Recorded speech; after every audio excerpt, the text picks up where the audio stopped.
जो मुहिम छिड़ी थी उसमें सीओ रुस्तमपुर मायाशंकर से उन्होंने प्रहार किया था, उनका हस्तांतरण हो गया आपके उठाए मुद्दे पर, क्या बोलेंगे?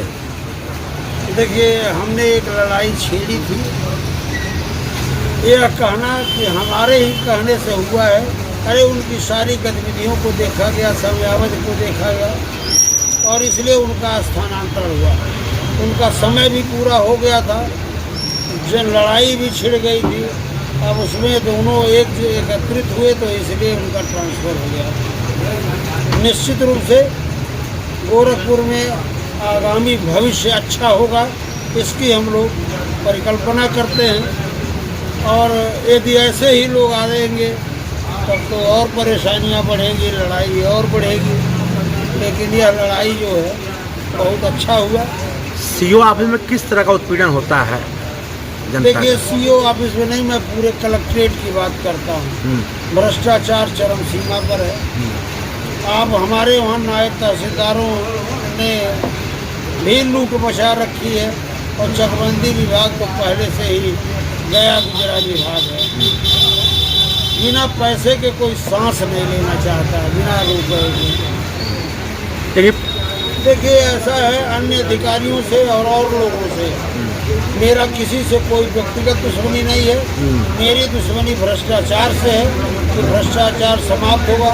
ये आम जनता जो आपके सामने बैठी है, यह तो मैं नहीं कह सकता कि 100% लाभ हमें रहेगी, लेकिन कुछ लाभ हमें हो रहेगी। न्याय मिलेगा, निष्पक्षता होगी, कुछ रुपए पैसे का लेन देन कम होगा। बस यही है लड़ाई है कि उसमें एक टिकट लगता है, हाँ। एक आवेदन पत्र पड़ता है, हाँ। खर्चे के नाम पर वही है। उसके बाद सुविधा शुल्क ही जो जाता है वो सब सुविधा शुल्क होता है। वहाँ तो ना अंदर बैठने की कुछ व्यवस्था, ना पंखा, ना भीड़ अथाह लगी रहती है उसमें। राष्ट्रीय तो बहुत है वहाँ। राष्ट्रीय जहाँ जाकर तो वहाँ भी भीड़ अथाह, ना बैठने की व्यवस्था, ना कुछ जल निकासी या शौचालय की व्यवस्था है। देखिए, जहाँ पब्लिक की बात आती है, प्रयास तो हो रहा है।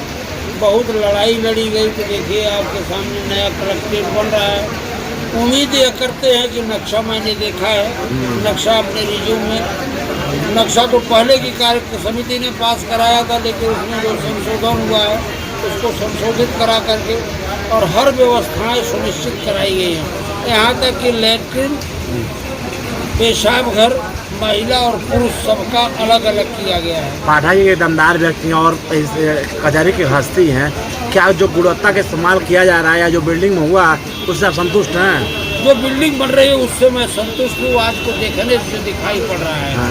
वह एकदम सुदृढ़ बन रहा है। हाँ। लेकिन आगामी भविष्य क्या होगा, देखिए, अब मैं अध्यक्ष 2 दिन से हट गया, अध्यक्ष दूसरे हुए, अब उन लोगों का क्या क्रियाकलाप हो रहा है। शेर तो शेर होता है, आपके लिए तो पद का महत्व विशेष है नहीं, आपका तो नाम ही काफी है।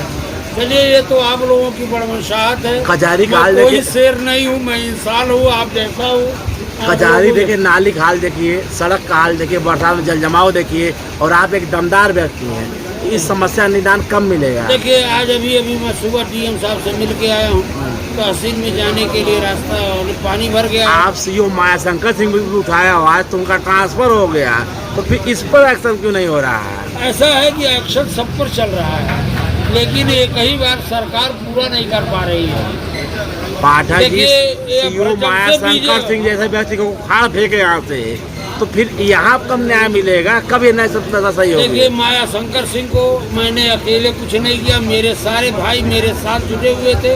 सब लोगों ने लड़ाई को मुख्यमंत्री से भी मिलते हैं, व्यक्तिगत बातचीत भी करते हैं। उनका कहना केवल आपके कारण का ट्रांसफर हुआ है। अब उनका कहना है तो यदि उनका ये कहना कि पाठक जी के नाते मेरा ट्रांसफ़र हुआ है, तो मैं उन्हें बधाई देता हूँ और उनको सलाह देता हूँ कि अब जहाँ जाएं सुकून से ईमानदारी पूर्वक रहें। सरकार इतना वेतन देती है कि एक बड़े आदमी की तरह से अच्छी तरह से नमक रोटी सबकी चल जाएगी, लेकिन यह कार्य नहीं होना चाहिए कि लूट खसोट की परिपाटी पड़े, इसे रोकना पड़ेगा।